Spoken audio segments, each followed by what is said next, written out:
I'm Pearlo Wisdom, and I gotta shut my door. There we go. And you're listening to Pearlo's House of Exotic Hymes Picks Frolic, something like that. Rico and Pearlo's House of Exotic Hymes Picks Frolic. And Carolina went good for me. Actually, you know what? I'm green today because I had a unit on. What did I have there? This game is killing me. Killing me. Now I got to stop doing this. You've got good teams like Minnesota, even though they don't have Eck in. These exhale games, I mean, I call them exhale games. This is an exhale game for Colorado. They got home ice coming up. You know, they know Minnesota's going to be bringing it, and they're playing like it. They could come back, but down 4-1. I hope they do. It certainly would be, but it doesn't look like it. But I had series plays that I'm going to check out right now. I forgot about that. I had Philadelphia team total under 2.5, but I had Carolina money line and under 6.5. But I had Konechny to not get a point for a unit. He got a freaking point. Hadn't got a point in a long time. I had what else did I have? I lied bet Vladar over saves. I got that. I was green on that game, but I'm not green on this game. I don't know why I didn't put the first period over, and I've been playing first period over every single one of these games. But yeah, I had Colorado, and it was really. I'm going to learn my lesson next year. These exhale games when the team's up 2-0, unless it's like Philly versus Carolina or LA against Colorado, when you got a good team, even though they're missing Eck, you just got to take them. Just got to close your eyes and take the plus money. So we'll look at the games for tomorrow, but I was going to look at see if I can find my series plays that I had here. Get out of here.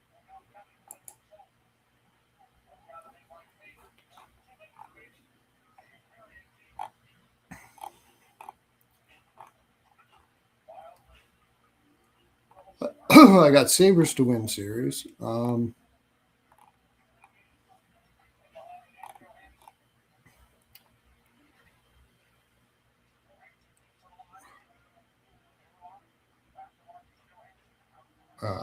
I got Colorado to 4-1, Colorado 4-2, and Colorado and Vegas parlayed, also -1.5. Vegas 4-1, Vegas 4-2. But what was my Hurricane sweep? 1 unit. Yeah. And -1.5, 3. So yeah, I made money today. I had -1.5, 3 units. I had 1 unit on 4-0 and 1 unit on 4-1.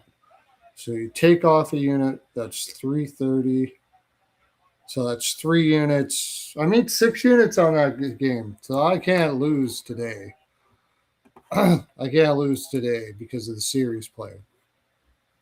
I had to sweep and everything, but this game's not doing well for me. The only thing I think I'm going to hit here is, I should hit, is Volstad over saves. Unless Colorado comes back in the third, and I'm not feeling it. I'm not feeling it. Dre says that he's out and about and he probably won't be on. I can't remember if JD said he was going to be on tonight or not, but we will definitely be on tomorrow. We'll be on Parlay Dre's channel tomorrow morning at 10:30 in the morning. I wasn't able to do that today. I had the Hymes Body Loop conference, which was absolutely fantastic. They did a really cool thing. There was stuff there. There was a surprise. I didn't know. They had strawberry pistachio. They have all kinds of different pistachio. Apparently, pistachio is the trendy thing for this year or something. I thought it was a trendy thing last year too, but they had strawberry pistachio. They had mint pistachio. I didn't really like that one too much. Um, Pina colada. They had pina colada. That one was pretty good, and I liked it because pina colada sometimes has like that maybe a little too strong of a coconut flavor, but yeah, cane sweep. Yep, absolutely. Cane sweep, Mr. Russell. Plus 450. That was nice. And I had 3 units on the minus 1.5. I kind of wish I would have pounded that a little harder, actually. But I'm on 6 units on that series today, which is, not again with the Colorado fucking penalties, man. But I'm not making that mistake anymore. Unless it's a game like I don't mind with, but I really should have been on Minnesota here. It's a Minnesota spot. I got to play the spots more. Just like Montreal and Buffalo was a Montreal spot. Now going into Buffalo, that game tomorrow, I will look at it, but I'm not really sure what I want to do. Buffalo's got to learn how. I was saying it yesterday. Buffalo's got to learn how to dump and chase more and change it up a bit. Like just trying to play possession right along the offensive blue line every single time. I mean, you don't have to be a great coach to figure out how to combat that. You just got to line up your forwards up on the blue line, and your defensemen about halfway up where they normally do, and you can nail it. Like all you start dumping it. Like you don't have to dump and chase all game, but you dump and chase a little bit on that, and you're going to have them wondering what you're going to do. That's kind of what hockey is when you're trying to get into the offensive zone, especially in the playoffs. You got to make them wonder what you're doing. I'm going to share this out on that, and you're going to have them wondering what you're going to do. That's kind of what hockey is when you're trying to get into the offensive zone, especially in the playoffs.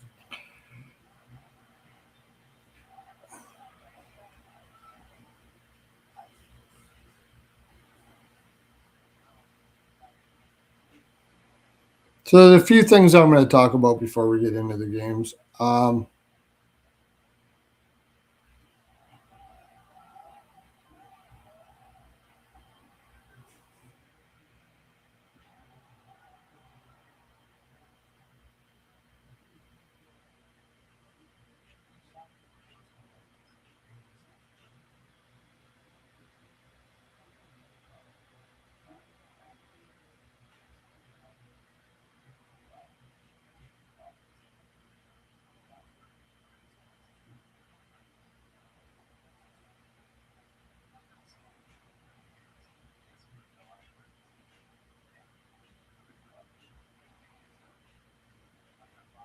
Thanks for coming in, by the way, whoever is in here.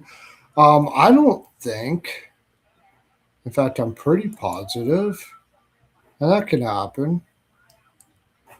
Yeah, Swag did not. Did he have a ball pick? Oh,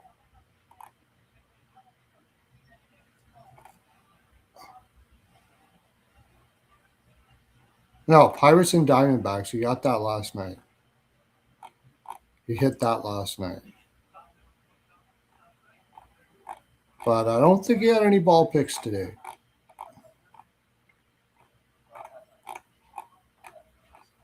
Oh, maybe he did. No, under 8 was the San Diego St. Louis. Yesterday, he hit that again. Guy's just crushing, man. What did he hit? That was Atlanta. Yeah, no, he didn't have any today.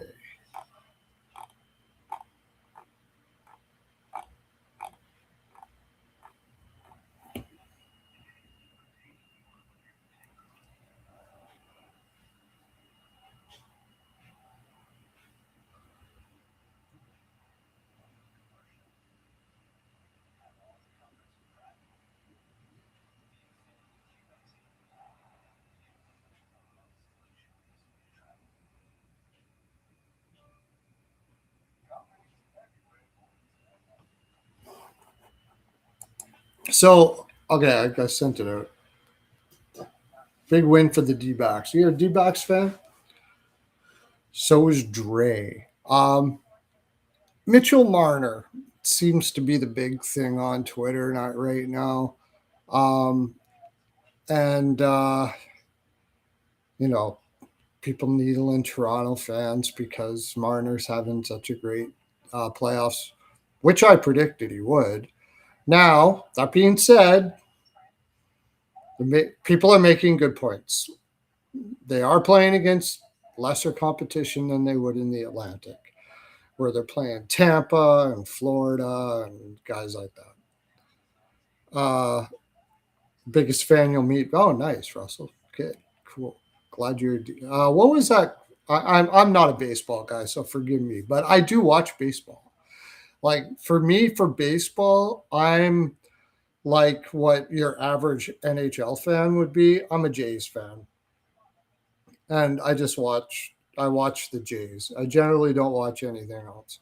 But what was it? The big unit, that pitcher back in, that guy was freaking amazing. Is that what his name was? Oh, for Arizona, he was awesome. That was fun to watch. Like he's fun to watch. He was fun to watch, no doubt about it. But yeah, I'm a Jays fan. If the Jays are doing well, I'll watch stuff like that. I like baseball because you can put it on and you don't have to. Oh, yeah, I need McKinnon for one more point. At least that would give me something. I have McKinnon over 1.5 points. You don't have to watch like intensely. I can play poker or whatever and watch, and I'm not really Randy Johnson, right? Yeah, love Randy Johnson. Um, but I'm sure like that's can be somewhat insulting to baseball fans because if there's lots of people that watch it intently and love it, and I think I would too if it wasn't for the fact that I spent so much time on hockey. Like, uh, if I was just like, it's not that I don't like it. It's just I spend in the summers. I kind of want to get out of the house a bit. I do have another half who enjoys doing other things. So in the summers, I'm kind of like, whatever you want to do, we'll do. I just kind of do whatever she wants to do because she lets me basically not even barely barely know she exists for a whole season of hockey. So when summertime comes, it's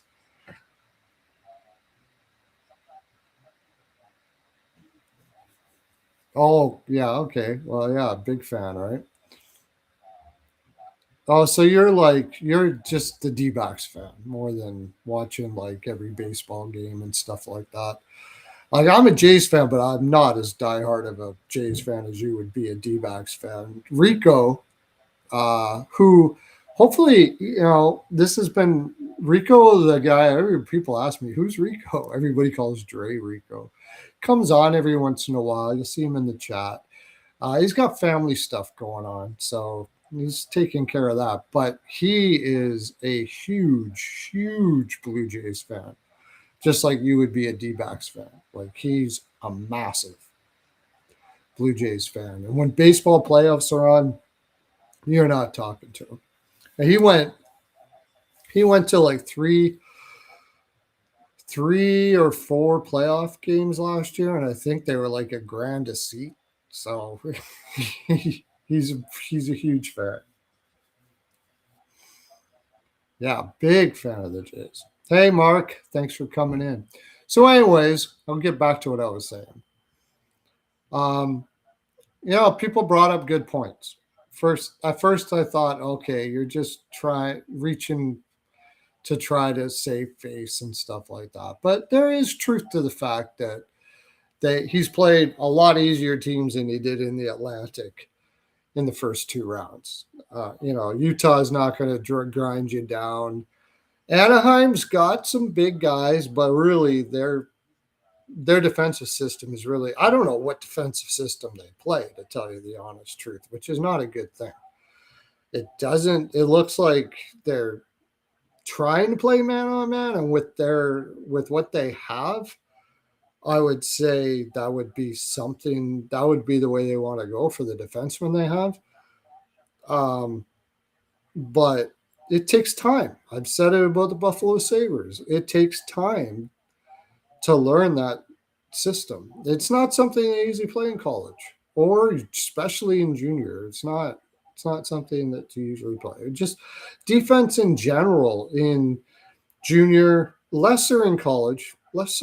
You get more practice time in college, but in junior, generally speaking, man, these guys are so talented. They don't worry about it. They just put up the points, have fun, and play the game. And it's not a bad thing.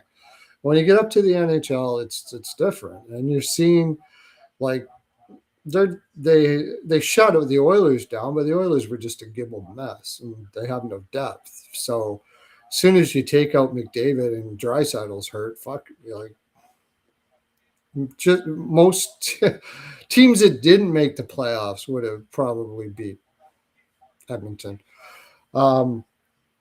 So yeah, Anaheim is not Florida or Tampa when they were even better than they are now.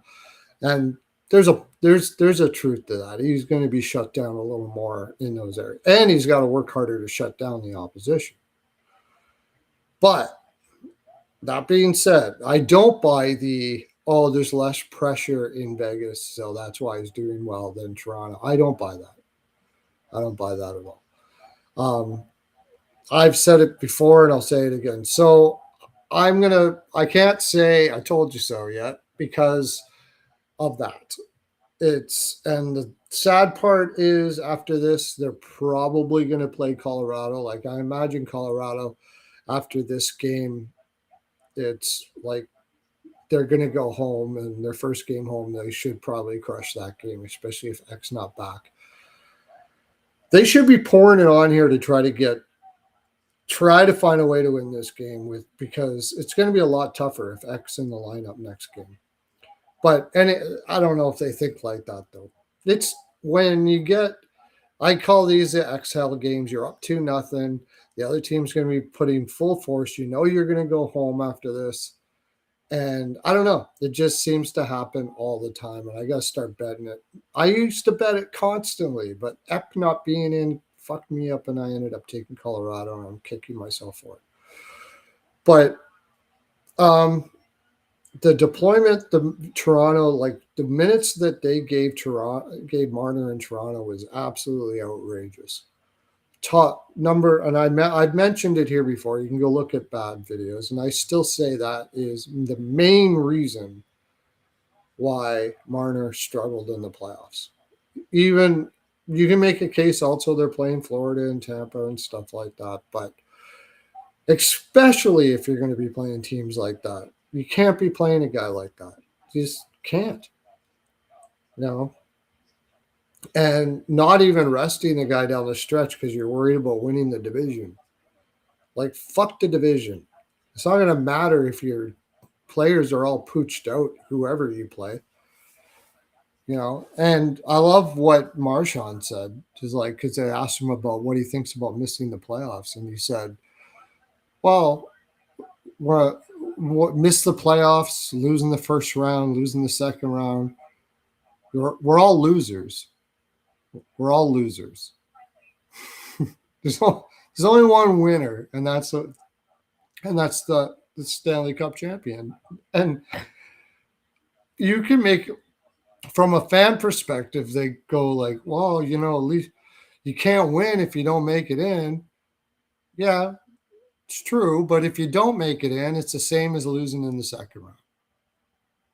That's what his attitude is. And that's a great attitude to have as a team. It's cup or nothing. It's cup or nothing. And that's why I still say, and JD is here, he'll make fun of me again. They realized that they weren't good enough halfway through the year. And they weren't going to be able to win a cup this year. I do think that. And it was like, okay, we'll go out let the Lundell and guys like that get experience and stuff. And they played a lot of pond hockey, man. They were picking their spots, of course. They want to send a message as they're doing it, but they weren't bothered by being bottom 10 in the league. They knew what I believe players know, these players specifically, like Marchand, Kachuk, and those guys are able to buy in and say, okay, you know what? Lundell was a top 10 pick. Matthew Kachuk was like number 3, number 4. I think it was number 3. Reinhardt was I believe was a first round pick. Barkov was number 1. Ekblad was in the top 5. Jones was a top pick. Like, you look around your room and you realize these picks do matter, because look at these guys. This is the guys we have. They were picks. They were top picks, and we're not going to make it this year. We might as well make sure we get the pick. And our team maybe can trade it and get another guy in here. We all get rested up and we go for it next year. You're not going to convince me that a veteran team like that has shown that they're willing to do whatever it takes to win, and they buy into their organization as much as they do, don't not even subconsciously think that. I think they consciously thought that this year.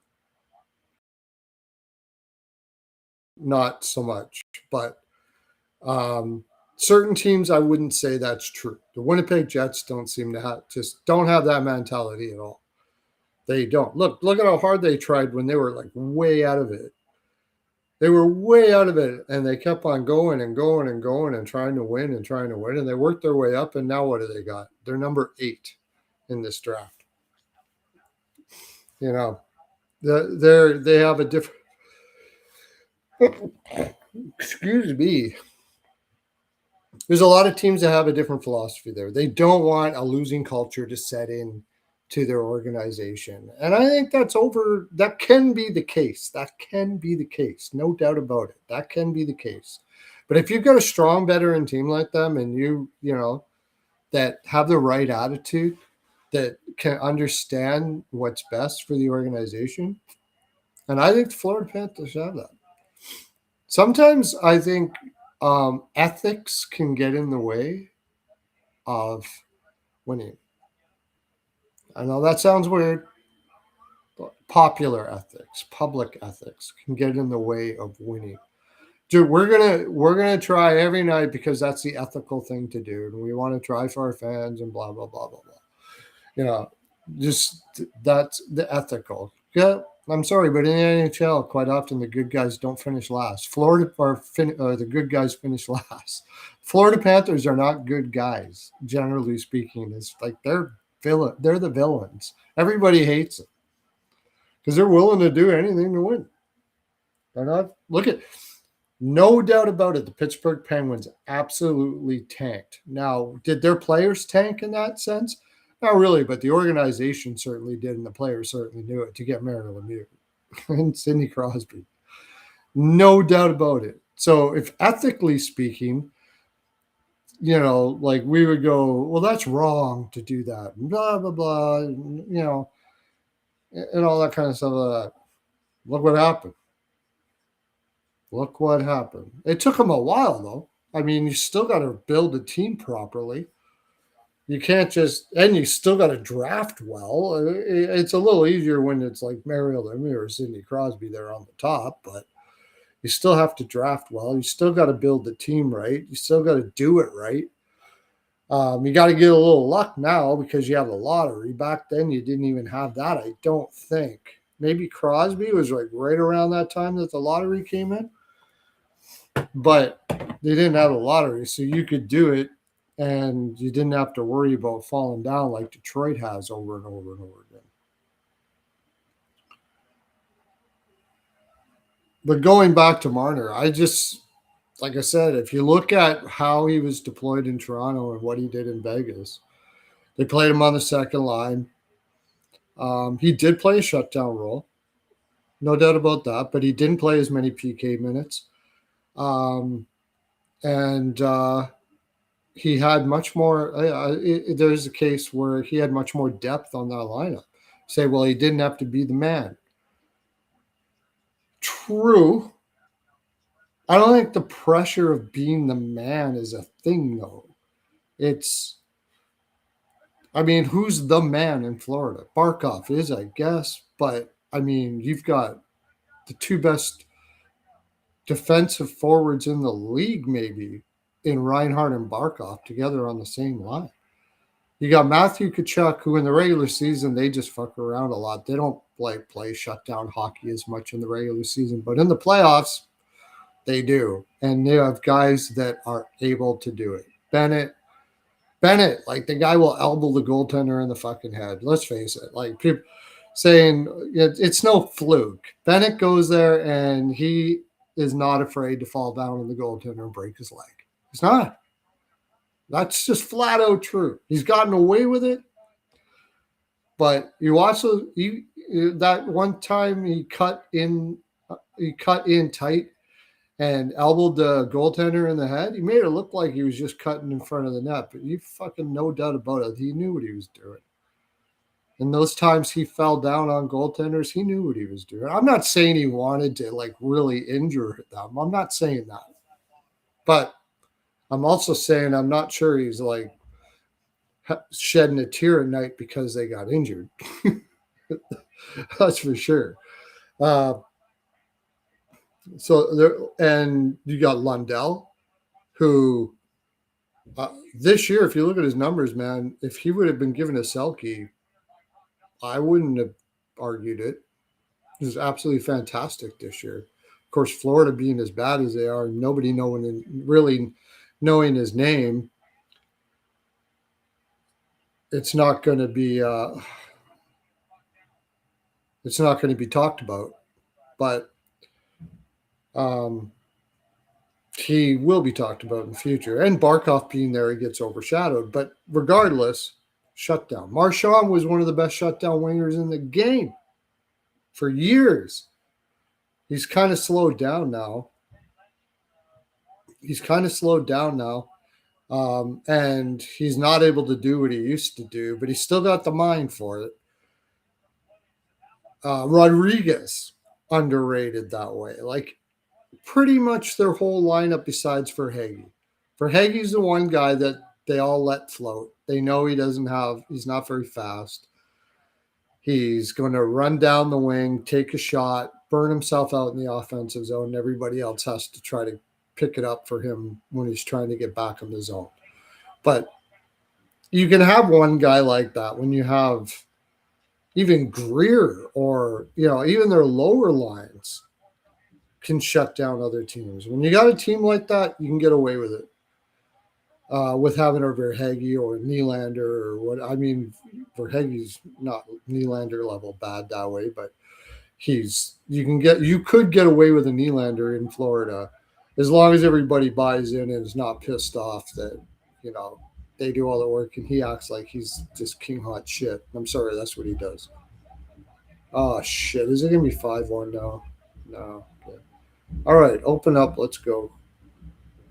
Let's go back and forth here. Let's see if we can get. I should have took the over in the third period, but I kind of got fed up with this game, and I'm already up because of my series bets in Carolina. So even if I'm losing here, it's not going to kill me. What the hell is that noise? So now I'm just going to wait. I'm going to wait and get back to the Marner situation. I mean, once he goes up against Colorado, everybody on that team could be shut down. Not just Marner, but we'll see how he does against Colorado. And then next year, we'll see what happens with them next year. I believe Tortorella will still be there next year. I really do. I just think it's in his blood, man. Like, he just can't help himself. So I think he'll still be there. I think it'll be interesting to see what he can do with a veteran team like that. He's already changed things around a little bit. By the way, Marner on the wing, well, let's get into it. That game's going to be on tomorrow, so I'm going to talk about it, and then tomorrow at 10:30, of course. Like, I don't know how many people watching me on this now because everybody's watching at 10:30 in the morning or watching because JD and Dre are going to be on there. But we'll get into the games. I should timestamp this 30:15. I haven't been doing that as of late.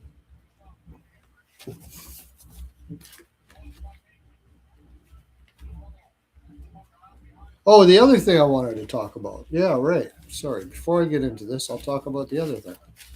Michkov. Now, I can't pretend to know I have all the inside information on what's happening with Michkov in Philadelphia. I don't. But so I can only go on scenarios that have been leaked and have not been. When it comes to Michkov, they have been leaked, it's become public, and they haven't been shot down. Like the organization didn't come out and because it was big, like everybody knew about it, everybody heard about it. Um, there are things like something about Michkov not making the plane or something like that, and they came out and said that was bullshit. Yeah, baby, Canes. Yeah, absolutely. Very happy that the Canes won that. Uh, and especially a sweep. I made a lot of money off of that. But one thing they didn't shoot down, and it was something that went through the whole. In fact, I even think Talk had said it himself out of his own mouth. Oh, nice. Did Blake lead the series? Oh, wow. That's awesome. I had Stankoven to get a point in every game of the series, and he didn't get a point that one game, so didn't get it. But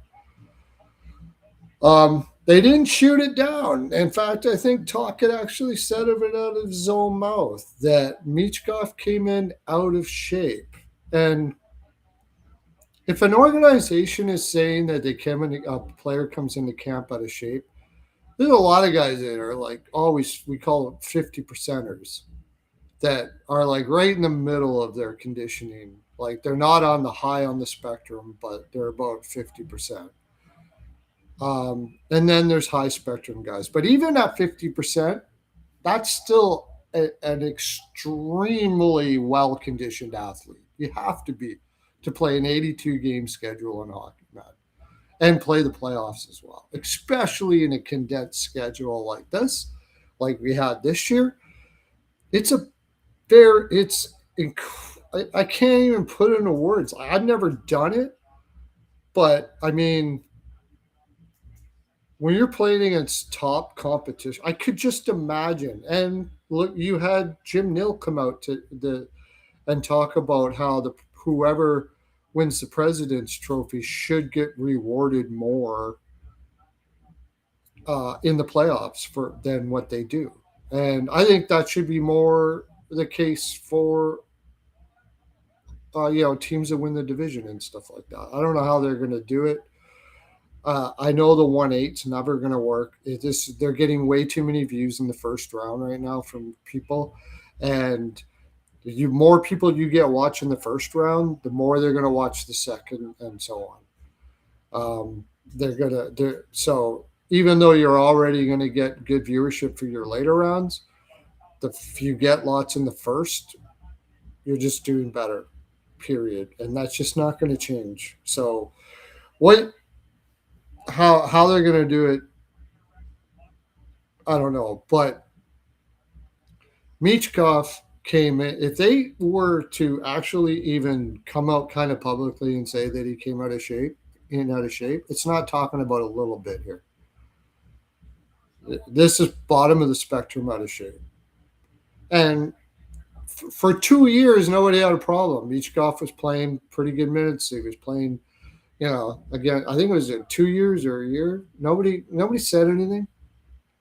And just what's his salary now?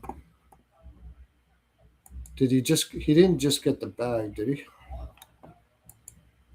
I never even looked at that. I don't think so. I think he's still on his.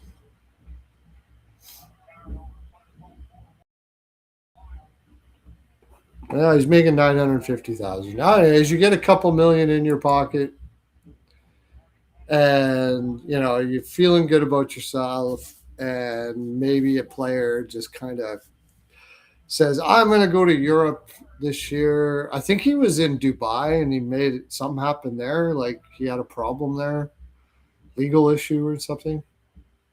It's, who am I talking about? I'm talking about Michkov from the Philadelphia Flyers and all the issues they're having, that he got scratched in the playoffs and stuff like that. And I will be talking about the games, but I've been doing this lately. I've been talking about stuff I want to talk about because that's what I do. It's big on Twitter right now. He gets scratched, and he was playing in the lower lines and stuff like that. And they're pissed. They figure that they're killing the kid and they're misusing him. I had a conversation with a guy who said for some reason they don't like the Talkett doesn't like Europeans, which is like absolutely bullshit. He absolutely loved Ekman Larson and Jalmerson and played Hoglander a lot in Vancouver. Never had a problem with Pedersen. Well, except for later, maybe. I don't know what that whole situation went on, but he doesn't have a problem with Ristolainen. Plays him tons of minutes there. The guy that came in for him was Grunstrom, who was a Swede. So, like, I call bullshit on that. But if he came in really out of shape, if he just kind of fucked up, went to Europe early or went somewhere early, and then you come back, and then it's once you get a young guy, he was having fun, and he just kind of didn't do what he didn't do what he was supposed to do. It's not uncommon. It's not unheard of that a player lets the season get away from them. I can't remember. There's one guy. Who the hell was it? I think it was an Edmonton Oiler or something. He came into camp and he just flat out said, "Yeah, I'm like totally out of shape. I fucked up." That's it. I know the Blue Jays, the hitter there. Oh, what's his name? He did. He said that. He just came in and said, "I fucked up," and yeah, he ended up not playing top lines and stuff like that year, because if you come in out of shape in the NHL, you're not catching up, man. And especially if you're a young player, if you're out of shape, there's more chance of injury. Like, their out of shape is different than our out of shape. You know what I mean? Like, you talk like their out of shape is like we're Guerrero. Yeah, Guerrero did that. Guerrero came in one year. She's like obviously way overweight. Fuck, man. Yeah. And he just said, "Yeah, I fucked up." And he worked at it and he got himself in shape. But I mean, I don't know how much that affects baseball, but it probably does. I mean, you play a lot of games. I know it's not the most physical sport in the world, but you're still traveling around. It's still something. But hockey, fuck, man. You're just asking to get injured, especially for a young player that is going to be targeted by other teams like that. And if you get injured and you're already out of shape, there's a really good chance you're going to take a way longer to get back, especially if it's a fairly significant injury. Like Forster had a shoulder injury. He was out for a long time, like 7 or 8 months or something like that. And the argument was, well, he came back and he was playing 18 minutes a night. But part of that coming back from the surgery, he had the surgery in November, is conditioning, getting you back up to the right level of conditioning. And if Michkov were to get an injury like that and he was already out of shape, he's fucked. He's fucked, because now you're going to have to go a couple months without probably doing anything. And then you got to start from way low and try to get yourself back up again. Like, he probably misses the whole year. Where Forster came back sooner than expected, 5 or 6 months, and he kind of hit the ground running. But it can ruin your career, honestly. So, yeah, they're going to play him against lower competition. He's not going to get as many minutes because there's no coming back from that, man. If you're out of shape, you're not playing top competition, top line against anyone. I don't give a fuck who you are. You're going to get crushed, man. So, and they're just people are just so many people are just thinking Talk hates the guy and he doesn't know what he's doing. They want like they're ruining him because he doesn't play against just all of this bullshit. No, it's all it is. It's all it is. It's a young guy fucked up, didn't take care of himself in the off season. Now he can go. He's got a summer, get a trainer, hit the fucking gym, get yourself in peak. By the time they come back next year, he's in peak when he starts. He'll be playing top line and crushing it, and all of this will be over. That's what I believe. They're not going to trade Michkov unless he's got an attitude and he thinks that he's hot shit now, and he does, and he's or something like that. I don't know. I'm not in the room, but I find that highly unlikely. So I think he'll be fine. All right. We'll get into the games today, 40 minutes in.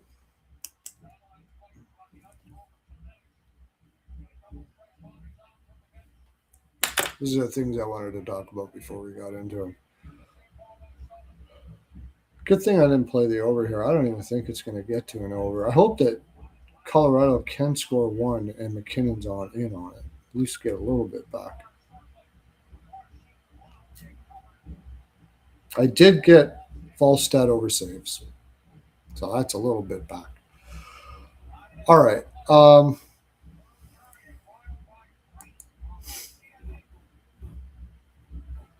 Games.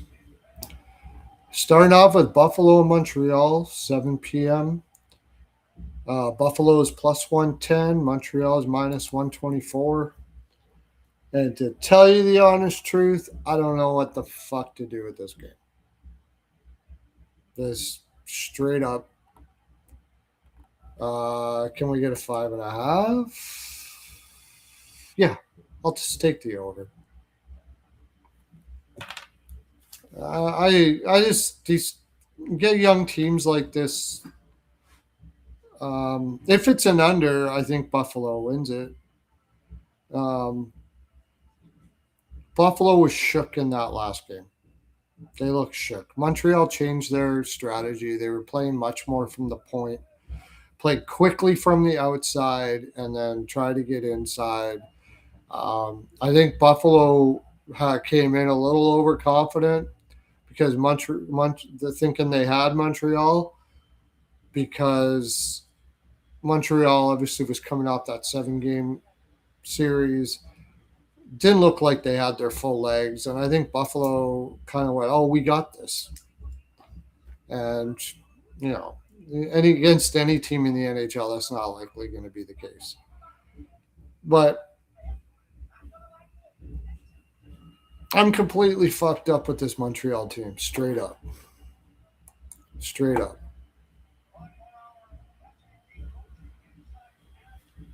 Did Tarasenko probably didn't get his shots. I have Tarasenko shots too. Like I'm missing everything on this game. Did he even get one? Last I saw, I had 0.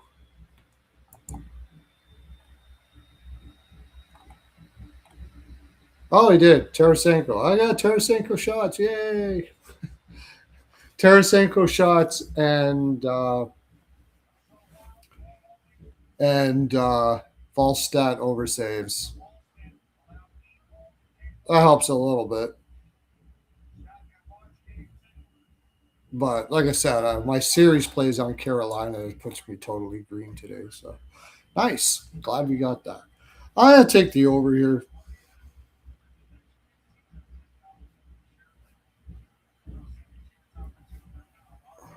I think Sabres are going to have a better game here. But I really want to see if the Sabres are going to be smart enough they got to change it up, man. You can't be so pig-headed that I know they want to play a possession game, and I get it. It is the best way. The over looks dead in this game. I didn't play the over in this game. I didn't play any total stuff in this game.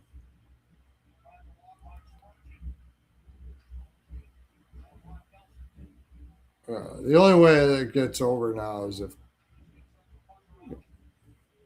Colorado pots one and then they pull the goalie. Colorado could pull the goalie, maybe get a push if you had the 6.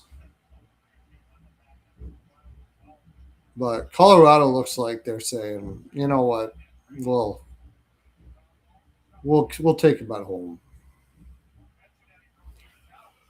But I will take the 5.5 here, minus 130. I think every game has gone over in the first period too, hasn't it?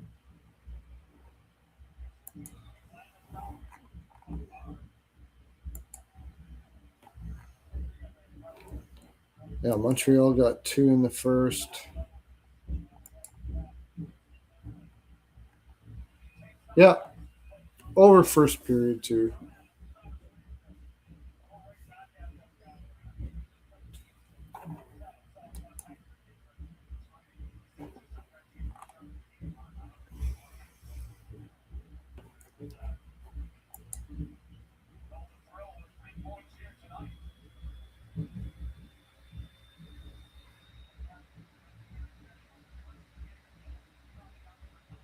Minus 125. Yeah, that's a good price.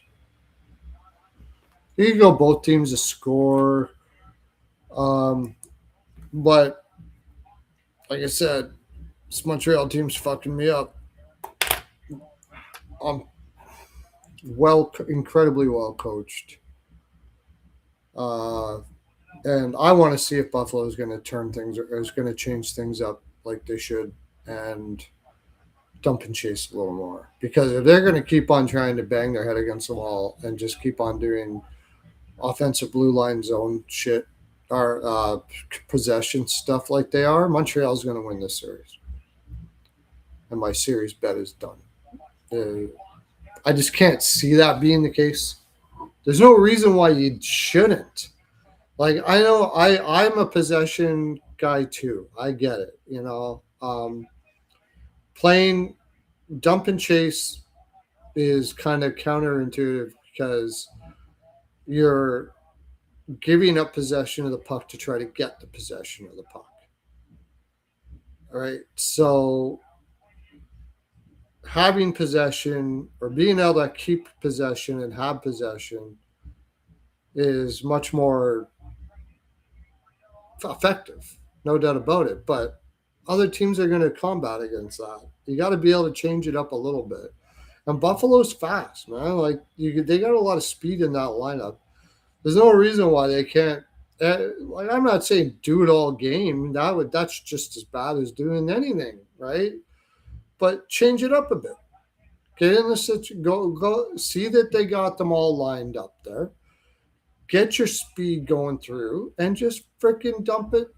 Just lob it into the corner and push them back a little bit. You should be able to beat them there if they're all up front. And you can get possession anyways. And sure as shit, if you keep on mixing that up, they're going to stop putting their guys up like that. Over 1.5, under 6.5 combo. But I got to see it because what I saw in that last game against Montreal, I just couldn't fucking believe it. I was sitting there going, dump it in. Like, can't you make an adjustment here for fuck's sakes? Like, can't you see that you're getting slammed trying to play a possession game every fucking entry into the ozone? Like, it was rough telling them to do it, but it's so ingrained in them that they just didn't think of it, or what? I don't fucking know. I don't know. But especially if Jack Guy's on the ice. Jesus, if that line's on the ice, fucking dump it. Put it on his stick. Put it over in his corner and put it on his stick. And then just have a guy, have your winger sit up waiting for him to pass it right around the boards. That's what he's going to do. He doesn't have and he doesn't have passing ability. He just dumps it off. They're a good thing. It's funny that you talk about. You got a guy like Jack Eye. At the end of the year, you're going to look at that he doesn't have like many turnovers. They don't call him, oh, look, he has no turnovers. He must be a good defenseman. But if you dump it along the boards and it bangs off of someone and goes down and then they take it, they don't call that a fucking turnover, believe it or not.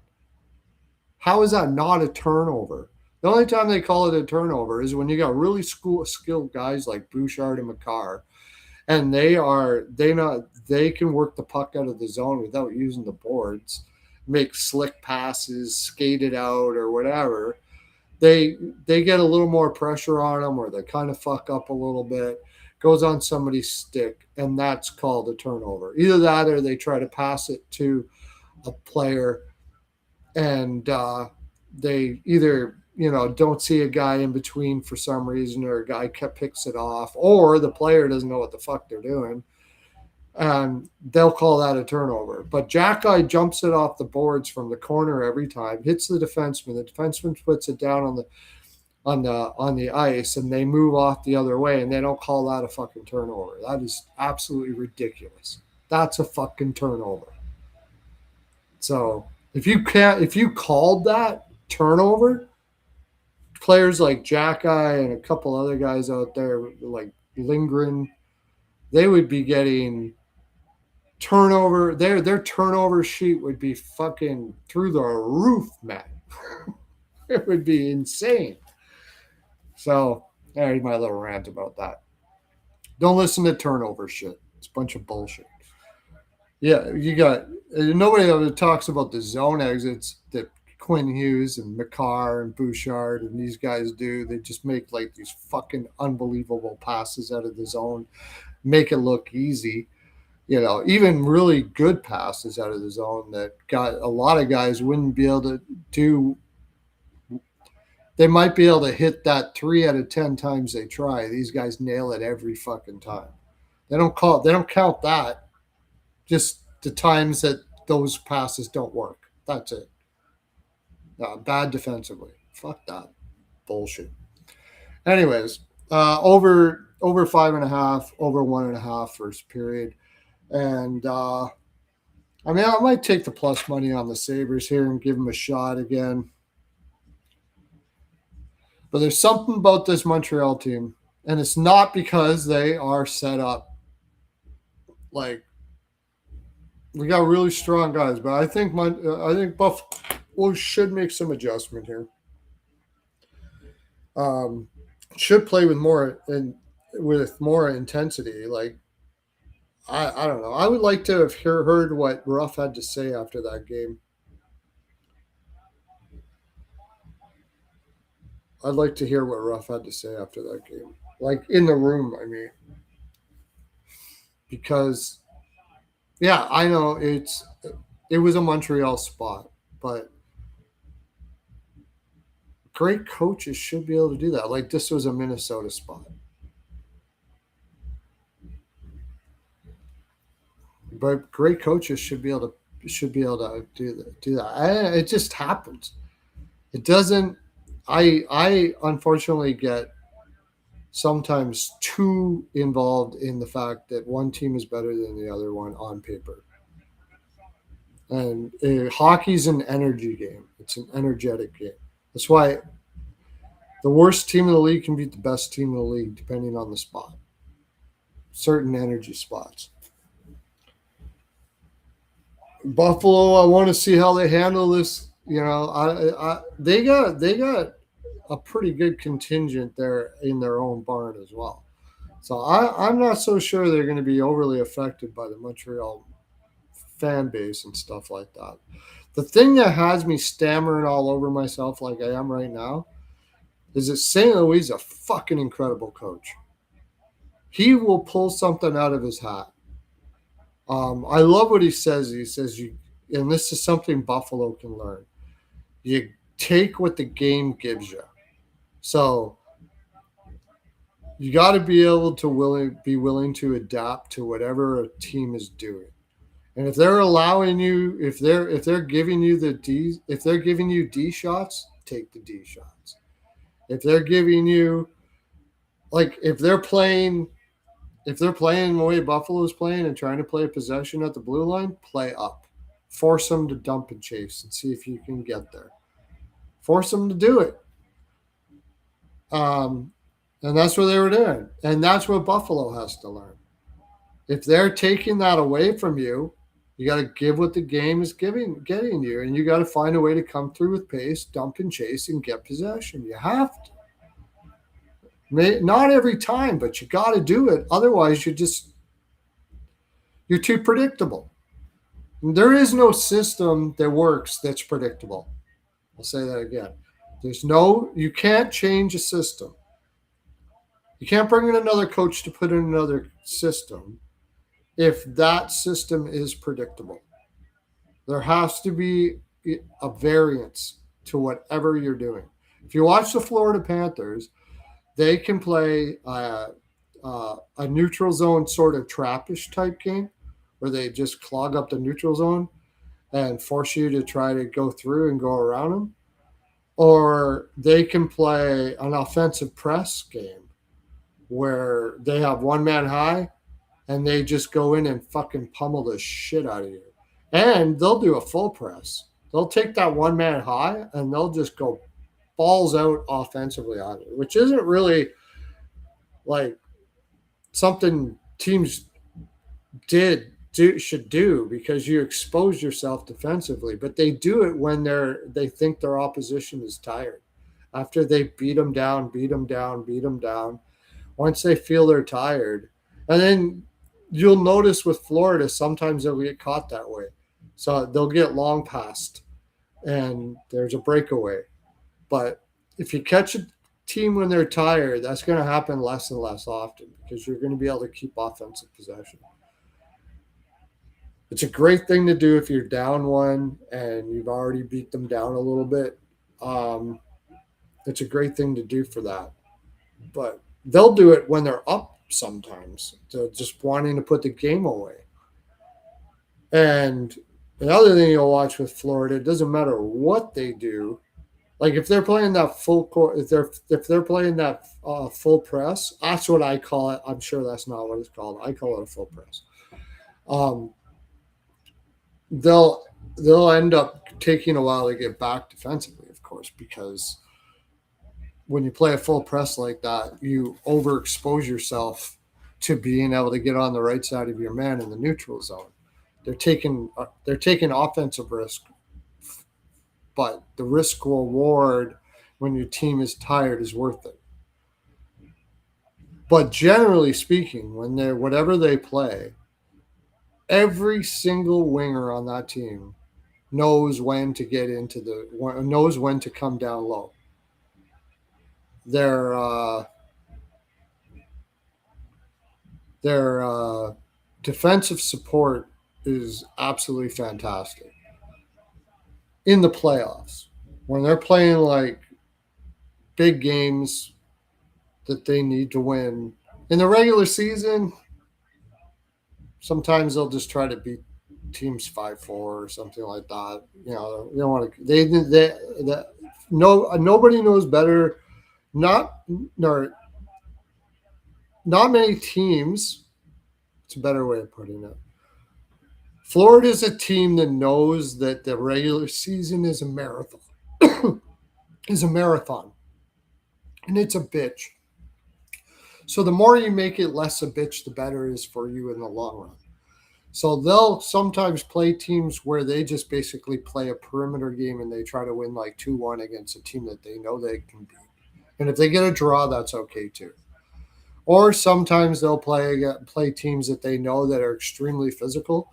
So they'll try to turn it into a race and try to beat them like 5-4 so they can avoid playing a grindy game against teams. And that all of that adds up come playoff time when you're not physically killing yourself all the time. You'll have less injuries. Like I think a lot of those players that were out in the regular season, they could have played, but You might as well get 100% healthy for next year. Get rest. You just went 3 finals in a row.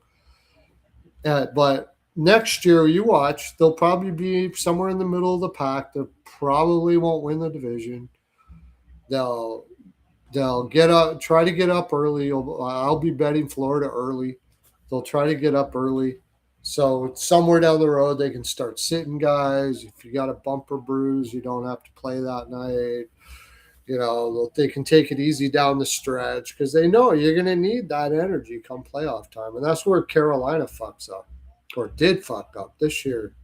They actually rested guys down the stretch, but they play a bitch hard system, way harder than Florida's in the regular season, anyways. And they do it all regular season, man on man, all over the ice. Fuck, that's physically hard to do, man. It is a physically demanding system. They got to be the most well conditioned team in the league. You have to, because there's no way you could do it if you weren't. Like when we were talking about Michkov there, Michkov, if he was in Carolina, like they're saying, oh, we're only playing him 10 minutes a game. If he was in Carolina, he wouldn't fucking play. He would not play it. If you came in training camp on the bottom of the spectrum as far as fitness is concerned, Brendan Moore would be like, yeah, okay, fuck, get to the gym because you're not going on the ice. Fuck that. No way. No way you're playing man on man all over the ice and you're out of shape. No fucking way. Oh, come on. You can't. 4-1. Yeah, 5-1. So it's a push.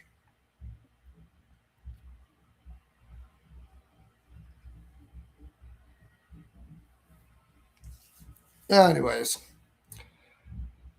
So I'm taking the over 1.5 and I'm going to bet it live. I want to see what Buffalo's going to do. Over 1.5 first period, over 5.5 for now.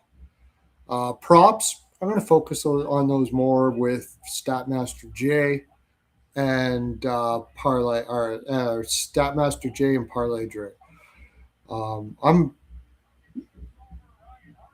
My prop record has not been great in the playoffs, and that's rare for me, except for goalie props. Goalie props are fine.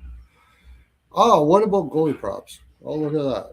Why not? Since I brought it up, see if we can get some decent goalie props here. The problem with Montreal is they're a low shot volume team. A Lion over 20. Dobish over 24.5 seems low to me. I think I'd play that. After a game like Buffalo had, where they just look like out of sorts and stuff, and they let Montreal play, kind of they I don't know how you don't see a change in strategy fucking coming. Maybe Ruff didn't realize it either. Like I think St. Louis is just a step ahead of other coaches right now, including Ruff. And Ruff's a damn good coach.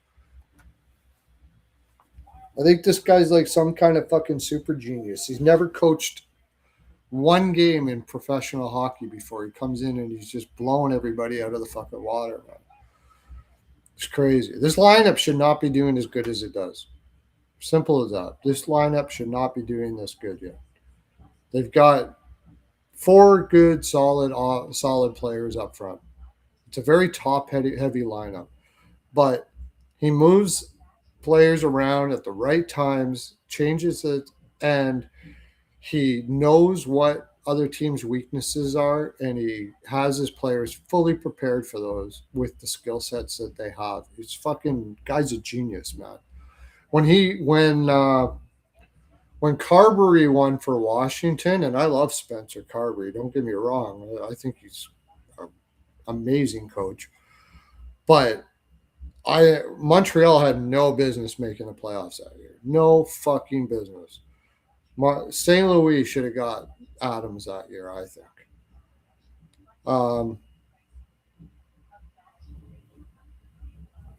Let me look at.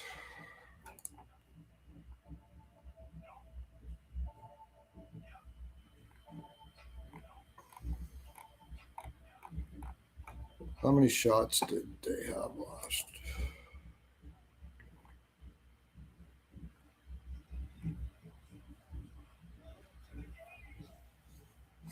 far as props are concerned, Dobson's been getting shots pretty good since he's come in the lineup. Lane Hudson, got to look at him. Tage Thompson is hurt too, and that is the big thing because somebody asked him how if he was injured, and he said, "I don't think that's any of your business." And all he had to do was say no. That's all he had to say.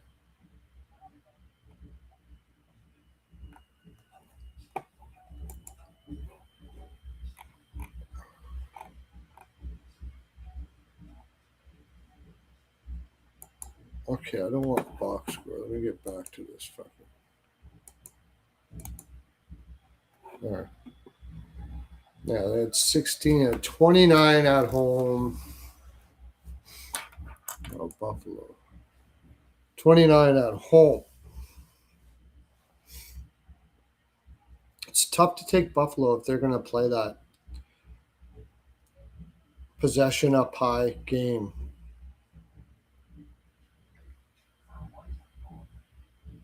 Another thing Buffalo got to learn, and there's a lot of teams that do this, sometimes it's just okay to dump it down the ice. Sometimes it's just okay to do that. Things aren't clicking for you. If things aren't clicking for you and the little passes out of your zone aren't working for just get your legs moving. I love that with Carolina. When things aren't clicking with them, they will kind of long pass it out or they'll flip it and try to get possession in the neutral zone, get it in the zone, and they'll just start pounding pucks at the net. Just get your legs moving, get your adrenaline, get up, get yourself focused, and then go back to trying to do those little passes again. Get your confidence up, get your swagger going. And Buffalo didn't do that against Montreal. And I want to see if they're going to do that here.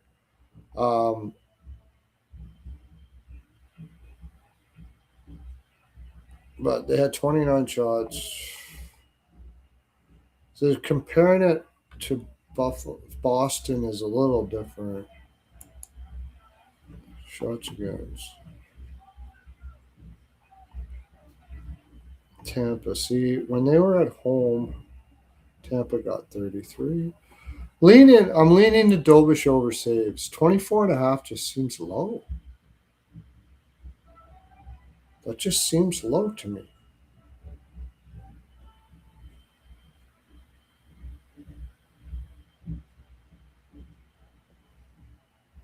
But that's what I got for now. Over first period, over 5.5.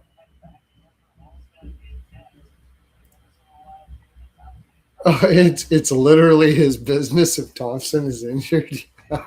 Funny you said that. Yeah, it's literally his job to ask that question. I agree.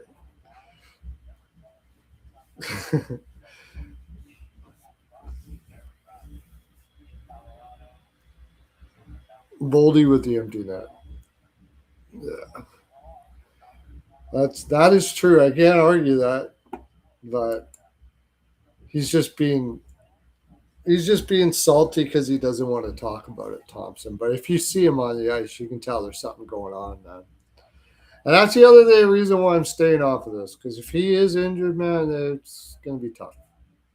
If he's playing hurt and he looks like he is, he's not getting shots. It's not looking great.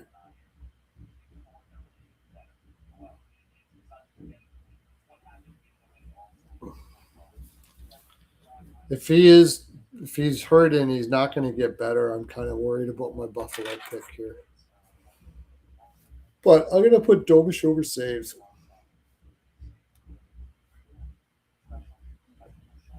I just have a feeling like I don't know. I hope I'm right when I say this because I think Buffalo's overpassing too. I think I would hope that Lindy Ruff is saying, I know we want to play a possession game here, but they didn't play with the most confidence that last game, and there's nothing better for your confidence than just shooting, getting in there and getting the scrum going, and just getting some good energy going down low. There's some is. You see Vegas. Vegas did that against Anaheim. The second game, they were doing little passes out of the zone, little passes in the neutral zone, little flip passes, uh, hardly dumping and chasing at all. And I think that Tortorella kind of saw that was kind of the game that that's kind of game that Cassidy wants his team to play. And it can be extremely effective. But I think he said, okay, you guys go do that. See how that works with Anaheim, a high pressure offensive team that, has a really good coach there.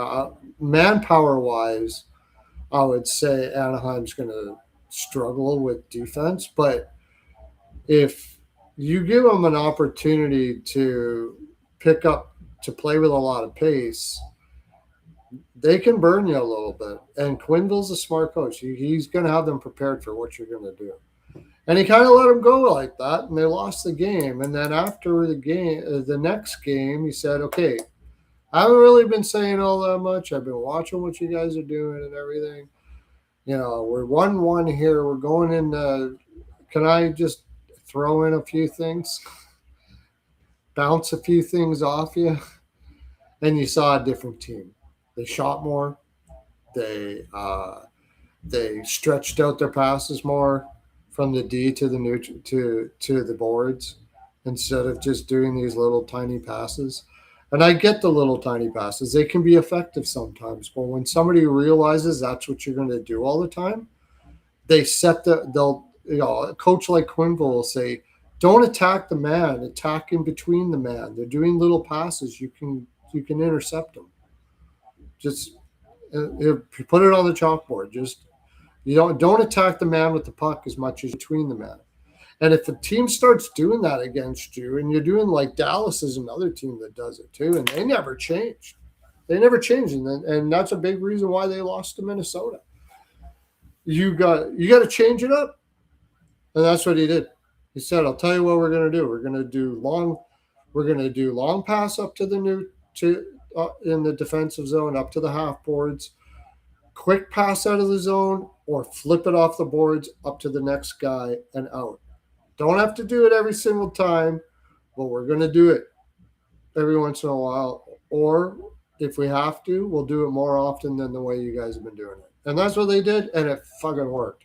And then when they did play the short possession game, which is a great way to play, when they did play the short possession game, Anaheim didn't know what to do with it. They were like, oh shit, they're switching back to the short possession. So they saw that they changed, they would get on the man. And then when they changed it to the short possession game, they had to switch again. And before they could switch, before they could realize what was happening to them, Mitch Marner's potting a goal. Yeah. So you gotta change up your game.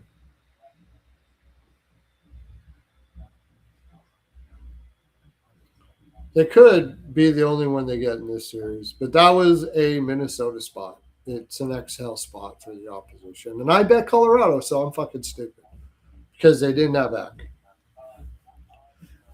But yeah, that was a stupid bet. Stupid bet. Happens all the time. Happens to the best teams. They're up 2-0. They go on the road, and that first game, so they're not going back home after this. I kept on saying they're going back home after this. They have another game. That first game is sort of an exhale game. One team is just totally desperate and they need to win. They know they need to win, and the other team knows that they're up 2-0. And they probably, they drained themselves pretty good in the first two games at home. The other team pulls tricks out of their pockets too that they weren't doing before, and they start mixing things up with what they're doing, and the other team's not prepared for it, and that's what fucking happens. And I should have known that regardless if Eck was in or not. But it is what it is. Can't win them all. Still happy I got the Carolina sweep. All right, let's go to the next game.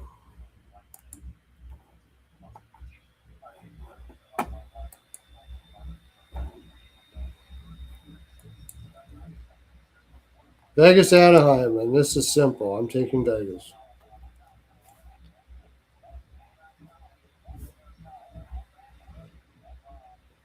Could be some alterations from Vegas's perspective or from Anaheim's perspective here, but I trust this veteran team now that they kind of changed things up a little bit. Marner on the wing, Marner over 1.5 points.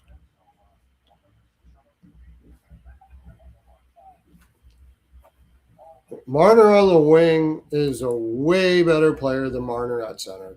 And Marner at center is a very good center. Is a number one center in this league. But Marner on the wing is fucking elite. He's he's elite. And all that bullshit about what happened in Toronto, I mean, look at yourself in the mirror and look at the roster you had. And look what you did to that poor fucker all regular season and then expected him to like be some fucking Superman. It's ridiculous. Um, yeah, same as McDavid and Draisaitl too. Just amazing, amazing that McDavid was able to carry that team for 2 years, playing against top competition every night because they had nobody to play against bottom lines. Fucking amazing. Now they're calling for the Edmonton to change their coach. It's not going to change a fucking thing. Unless you get a McMahon, a DeBrusque, or something like that. They're both Edmonton boys. Some guys that can play against top competition on those fucking wings. It ain't gonna matter. Unless you go out and get maybe Hellebuck. Hellebuck might save you enough. You know, an elite goaltender, but I don't see that happening. Um, Getting rid of Nurse, okay. He's an average second pair D. What now you're short an average second pair D because you don't have another average one. So what are you gonna do now? I don't think you're getting an average second pair D back if you get rid of. Maybe you can. Maybe they have a line on some free agents, but there really isn't a great free agent crop here. So I don't know what they're. I don't know. We'll see. We'll see what they do. But I know he's. Oh, I know he's paid like an elite D, and that sucks. But he's still an average defenseman, average lefty, and bringing in another average D is not easy. So, but Marner over 1.5 points. I'm going to take. You get minus 115 with Vegas here. I'm taking it. Uh, Now that they got, I'm tempted to take the Ducks team total under, but that would be sweaty because they shoot so much. It's not fun to watch team total unders with teams that shoot as much as they do. Let's see what we got some picks here. Carlson didn't get over his shots last game.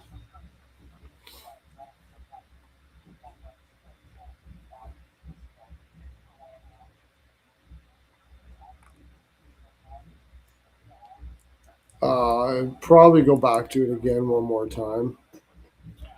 That pissed me off. Carlson over shots. I would take Marner. Marner points. Like just Marner for a point and Vegas money line. Vegas six second period money line. They've been winning a lot in the second period. I think Anaheim will definitely be coming out balls out in the first. So they're going to have to hold them off there, which leads me to the over first period. It's probably what?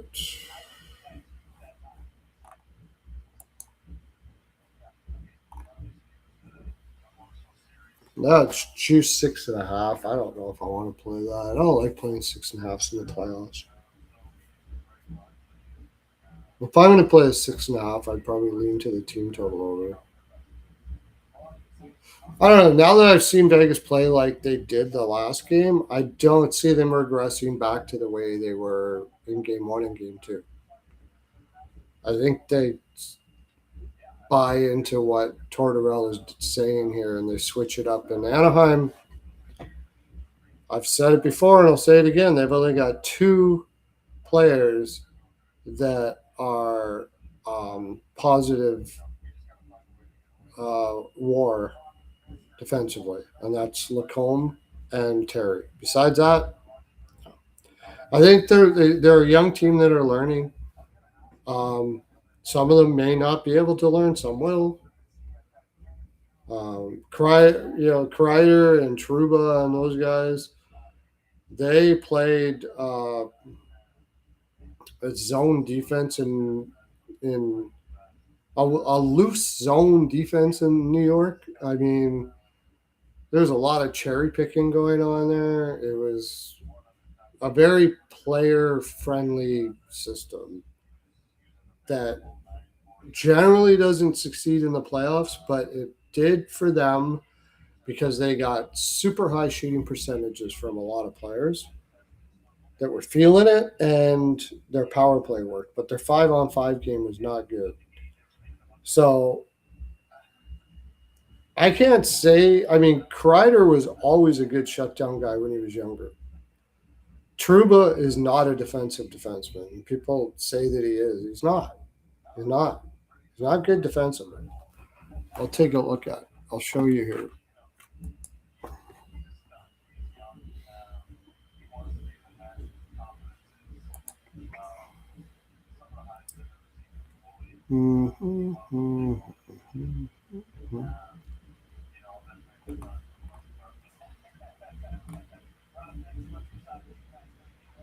Where the heck is it now?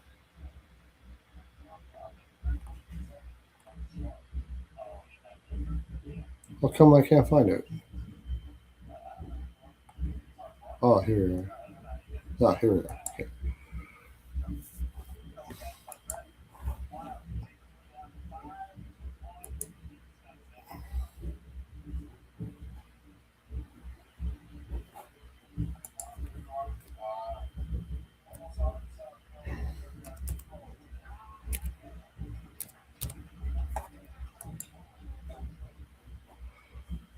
17% above replacement. He's been like that his whole career.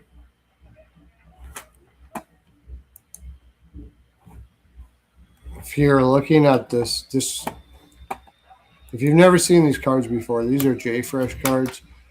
To me, they're the best cards. They tell you everything.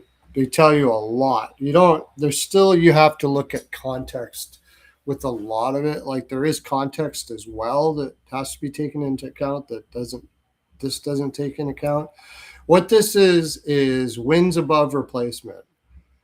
Call it WAR. In other words, could you replace this player for someone else, and how would they be? He's played as a top pair defenseman, and he's not a very good one. Top pair. I think if you put him on the second pair, it'd be a little better. He's a good playmaker. He's got a bit of a boomer, but he doesn't score a lot. He doesn't finish well, meaning he doesn't know where it's going a lot of the time. He was a better play driver this year. He's just went to shit, but that could be an outlier because normally he's about 50% offense, so like a pretty decent play driver. But he's always been wretched 5-on-5 defensively, and he gets this reputation that he's some sort of a shutdown guy, and he's not. He's terrible on the PK. He does play against tough competition, like relatively tough competition. Teammates here is how he benefits his teammates. So actually, even though all of this is true, he kind of works. He kind of is a benefit to his teammates somehow. This is over a 3-year average. So I'm going to take a lucky guess and say this was way down this year. His benefit to his teammates would have been his play driving early, but I can't see it being a benefit now.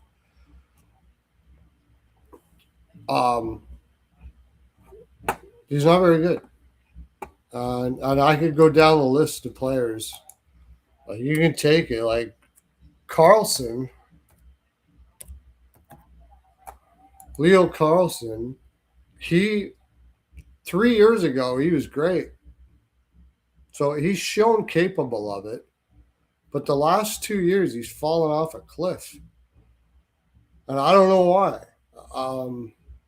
Except for maybe coach deployment. This might be a coach deployment thing here, where in this situation, you will say, "Look, we like your offense so much that we don't mind you flying the zone. We'll have other guys on your line that can assist you with that. But your offense for us is going to be more of a benefit than playing a complete three-way game." Also, it could be, and this is more likely, that he started playing against tougher competition and he was playing against lower competition 3 years ago. I can't remember. This is the competition rating. It's 80%, which means he plays against top lines quite a bit. And he's used in a role against top lines quite a bit. And I have a gut feeling that he wouldn't have 3 years ago. So that'll show higher. That's what you mean by context here. You got to look at one of the most important things to look at is the competition rate. And the WAR is based on other players that play this similar competition and it also works out by how much your teammates are, what your teammates are. So if you have lower teammates, that's teammates that you play for and how you're affected by your teammates, that changes things too. So it's people that embody this type of work. So he's of those people, he's very low. And take another player like that. Okay, the one guy that is, there's two guys that are above average. Lacombe, and everybody knows that. Jackson Lacombe's a fucking beast.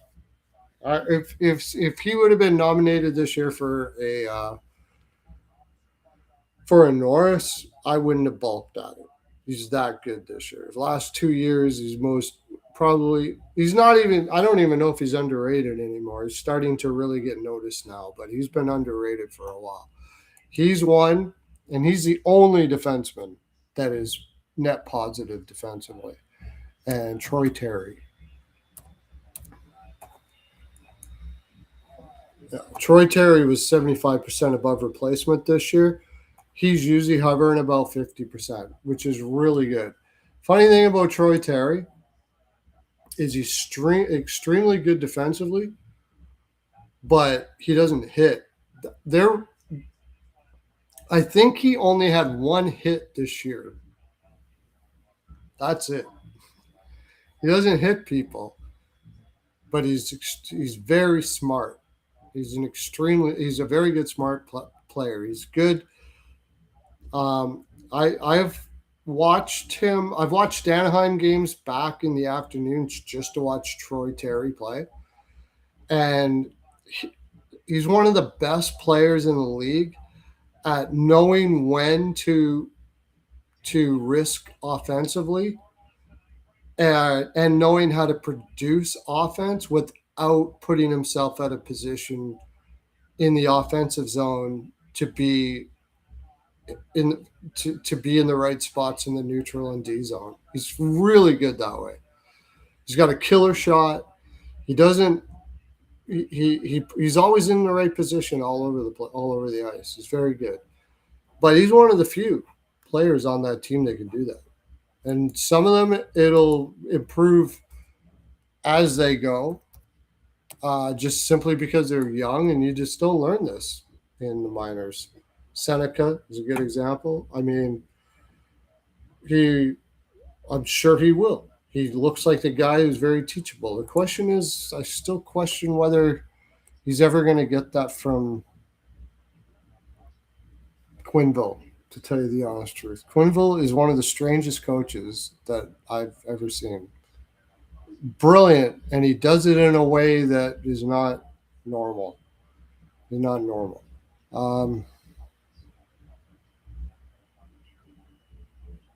Like McTavish is absolutely brutal. This is the reason why you hear about McTavish's name being out there.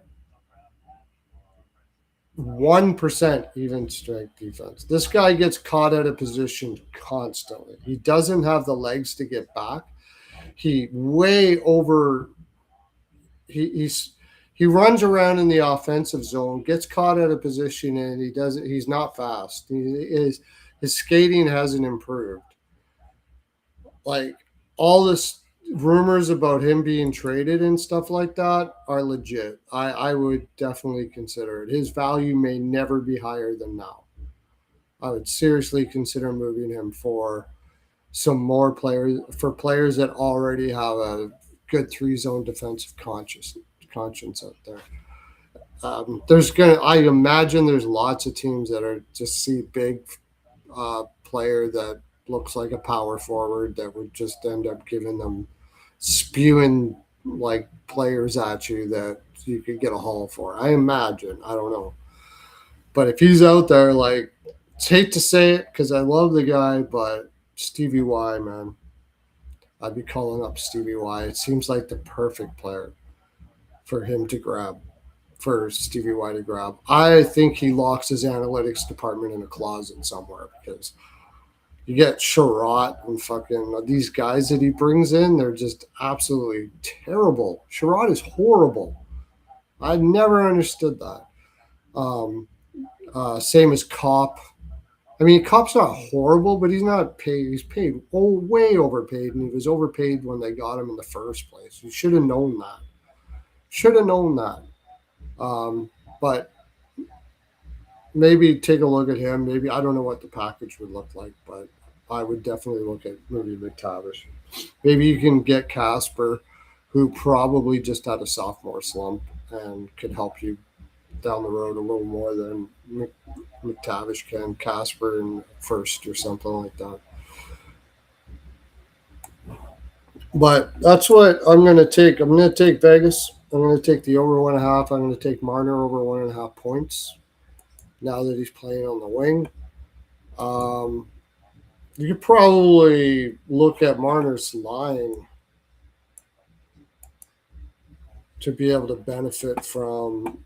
That's the other thing when I was talking about Marner. Like, okay, yeah, sure, he was playing against tougher competition, but he's also playing with like Howden. What lineups do they have there? I think they're playing him with Carlson and Howden now. Now I like Carlson. Carlson is a good. I mean, he's coming off of injury. I think that's what they're doing here. They put Carlson up the middle. They put him on the wing. Yeah, Howden, Carlson, and Marner. That's a little different than Matthews and Nyes, but he will make that line. So I would take Carlson and Howden again for points or whatever. Um, Dorofeyev down with Hurdle. Stone up with Eichel and Barbashev.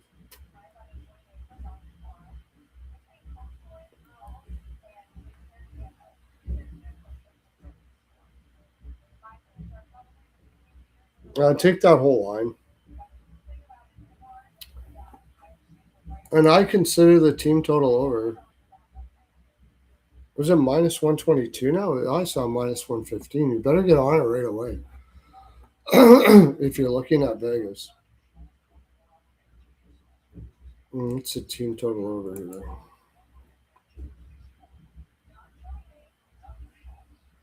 Plus 115. Flat three is probably going to be minus 140. Probably split that. Team total over 3 and 3.5. First period, and I don't think I would take the and second period puck line.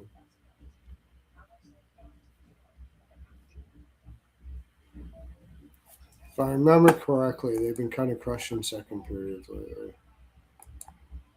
against. I think they've won just about every second period against Anaheim, even the one that they lost.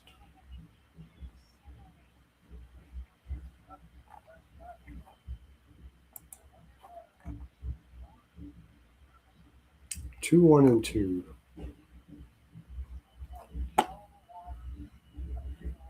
Lost 3. Oh no, they two. No, they're 2-1-0. I was at home. Sorry, both. Last year. Yeah, 2-1-0. I don't know. I just think Anaheim will probably have more of their juice in the first. Vegas will kind of hold them off. And even if Vegas is up 1-0, Anaheim is up 1-0. I like the Vegas puck line second period.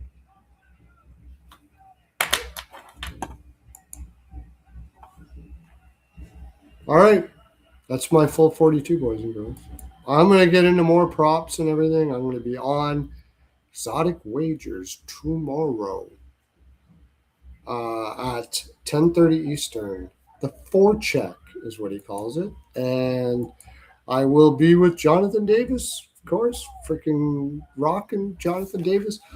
Probably, I don't know if he does. I don't think he does anything on Sundays for VSiN, but on Mondays he's on Sirius Radio, the NHL Network, at 12 o'clock. I listen to that every day. Check him out over there and all of his VSiN articles, and at West Coast Hawk HKY NHL is what his Twitter handle is. For me, you can go in the description now. I have it in the description. You can check out my winnable. Got a couple packages there. Like I said, Hymes 12. Use HYMES 12 caps capitalized. You get 40% off of one calendar year. So if you buy right now, you get the whole year for 40% off at $150. I mean, think about that. That's MLB too. What's that like? That's not even. That's just like what, $13 a month or something like that. That's all it is, and it just all goes to two things: the Chafety Fund, and I can show my wife that I'm making money doing this, spending as long as I do. So it helps me out, and you'll make money doing it too because we're green every year. However, I know a lot of you guys are in here already crushing NHL, so you don't really need me.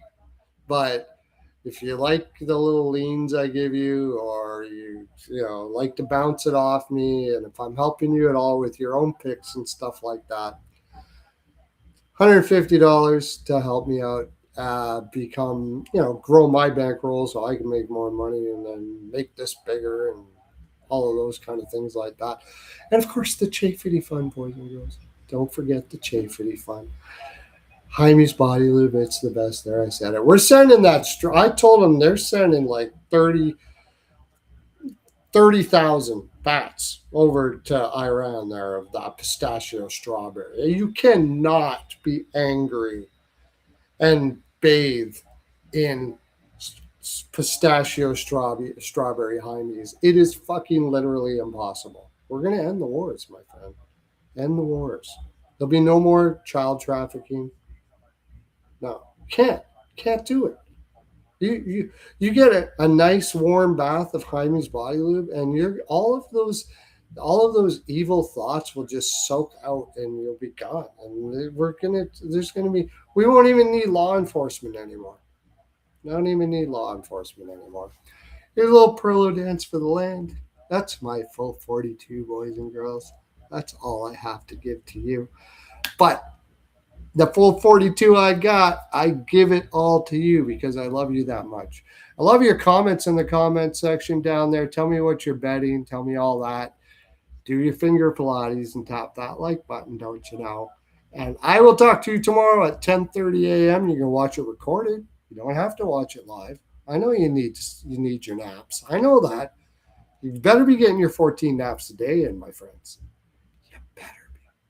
If you don't, if you can't, if you're trying, if you're struggling with it, check out my videos on 14 naps a day and how to get there. how to get there. I know it's not easy. It takes discipline and control, but we can get